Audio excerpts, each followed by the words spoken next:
Katie Price's revelation sent shockwaves through a packed audience during a live show, as she finally unburdened the name of the British TV star she alleges raped her over 2 decades ago.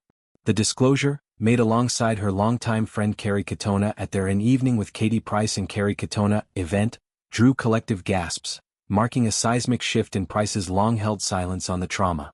4 years, the mother of 5 had vowed never to identify her attacker, a promise rooted in fear, legal complexities, and survival instincts honed by a life in the relentless glare of fame.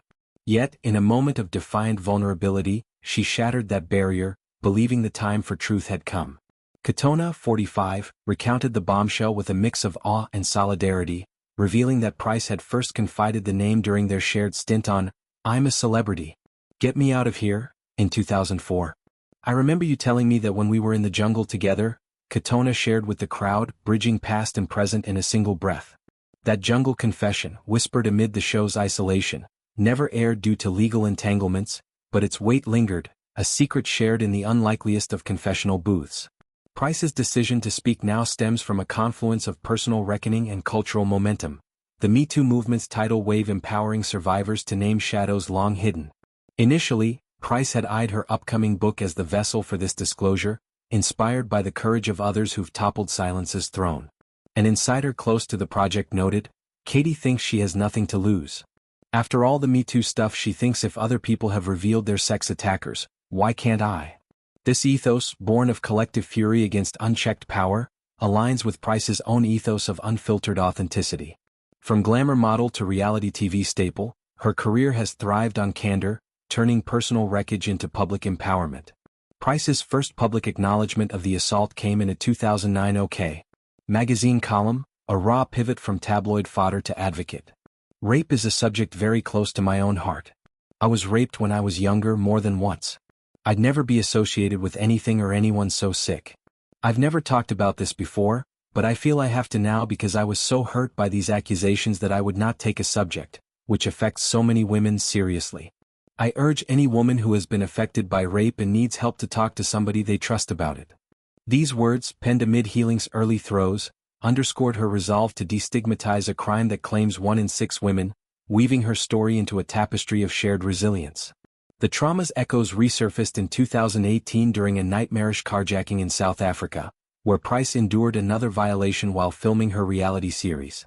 Held at gunpoint by 6 assailants, she recounted the horror to the Daily Mail. The experience when I was filming with ITV in South Africa, we had no security. If we had security, they would have been able to deal with the 6 guys that jumped us, held me at gunpoint and raped me. Production's negligence, no protective detail despite remote dangers, amplified the betrayal, turning a professional gig into a predator's playground.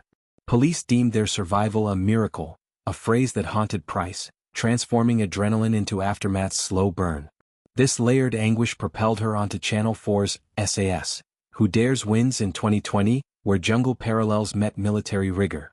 In a confessional segment, she unpacked the PTSD's vice. Police said it was a miracle they didn't kill us. Vulnerability became weapon. Price's participation wasn't mere celebrity stunt but reclamation, facing fears head-on under drill instructors' scrutiny. Her Channel 4 docuseries Katie Price, Trauma and Me peeled back further layers, exposing depression's descent post-assaults. I hit severe depression a couple of years ago, depression on top of PTSD. I was suicidal, didn't want to be here. I tried to kill myself. I knocked myself out and had black eyes. I had bruises around my neck. I woke up. I didn't want to be here. These admissions, stark against her glossy persona, humanized the headlines, inviting empathy over judgment. Price's journey from victim to voice mirrors broader societal shifts. MeToo's architects, Tarana Burke's grassroots genesis, amplified by #TimesUp, provided scaffolding for stories like hers. Naming her alleged 2004 attacker, a figure entrenched in British telly's boys' club, challenges that fortress. The jungle setting of her initial reveal added irony. I'm a Celebrity, with its contrived perils, unwittingly hosted a real predator's unmasking. Katona's corroboration lends credence, their friendship, a bond forged in reality TV's crucibles, fortifying Price's stand. Yet, disclosure's double-edged cuts deep. Legal hurdles loom, statutes of limitations, defamation risks, the attacker's platform for rebuttal. Price, no stranger to courtrooms, from custody battles to bankruptcy filings, braces for backlash. Her book, teased as a no-holds-barred tome, promises context. The assault's prelude, a glittering event soured by violation. Aftermath's isolation, friendships frayed by doubt. Excerpts hint at power imbalances, fame's predatory underbelly where yes blurs into coercion. Advocacy threads through her narrative. Price's columns urge trust and confidence, her docuseries spotlighted therapy's lifeline. Post-South Africa, she lobbied ITV for on-set safety protocols, her voice catalyzing policy whispers in production houses. Suicidality's confession destigmatizes mental health, aligning with campaigns like Heads Together, patronized by her one-time acquaintance, Prince William. Katona's role as both witness and wingwoman amplifies the sisterhood. Their joint show, a mix of banter and bombshells, transforms pain into platform. An evening with events sell out, audiences drawn to unscripted truths over polished facades. Katona, survivor of her own tempests, addiction, atomic kitten's implosion, mirrors Price's grit, their dialogue a duet of defiance. Price's motherhood infuses resolve.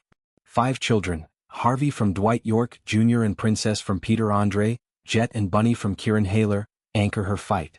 Harvey's disabilities taught early advocacy. Recent custody wins affirm her ferocity. For them I'll burn it all down, she vows, naming her attacker a step in legacy building. Critics may decry timing, post-bankruptcy amid TV bids, but Price counters.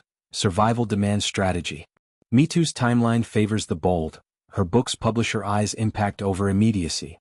Whispers of a follow-up series, perhaps dramatizing her ordeals, circulate, though Price prioritizes healing. In reclaiming her story, Price redefines rape's aftermath, not defeat but detonation. The audience's gasps that night? Not shock but solidarity's spark. From jungle whispers to stage roars, her voice rises, a clarion for silenced sisters. Trauma's chains, once iron, now yield to truth's hammer.